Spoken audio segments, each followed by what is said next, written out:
मैंने कहा था कि स्वागत नहीं करोगे। तुम्हारी हिम्मत कैसे हुई इस घर में वापस आने की?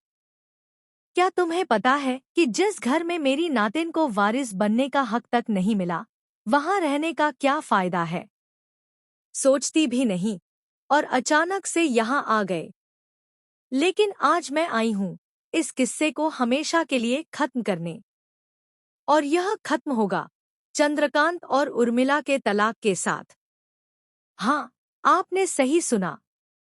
इतना टेस्टी, इतना कड़वा सच, जो 5 स्टार होटल्स में भी नहीं मिलता, वह आज इस घर में सामने आएगा। और हाँ, तुम्हारी बहू। हाँ वही, ऑलराउंडर बहू।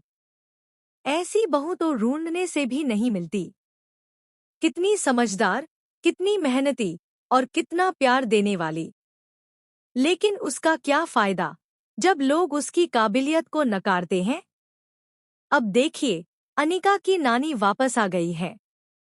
और जैसे ही वह घर की दहलीज पर कदम रखेंगी, उनका पहला सवाल यही होगा, तुम्हारी हिम्मत कैसे हुई इस घर में आने की? लेकिन इस बार उनका उद्देश्य सिर्फ डराना नहीं है। यह बार उन्होंने तय किया है कि अपनी बेटी का हक दिलाने के लिए हर कदम उठाएंगी। हाँ, सीरियल तुमसे तुम तक के अपकमिंग एपिसोड में आप देखेंगे कि नानी अपने कड़े तेवर दिखाते हुए कहेंगी, जिस घर में मेरी पोती को जायदाद में हिस्सा नहीं दिया गया, मैं उसे यहाँ कैसे रहने दूंगी? बस इतना ही नहीं, वह तुरंत एक वकील को भी बुलाती है। और वही वकील लेडी के साथ आकर डिवोर्स पेपर लाती है। डॉक्यूमेंट हाथ में लेते हुए नानी कहती है, यह मैं अपनी बेटी का डिवोर्स लेना चाहती हूँ, तुम्हारे बेटे से। इस दृश्य को देखकर घर में सभी लोग स्तब्ध रह जाते हैं।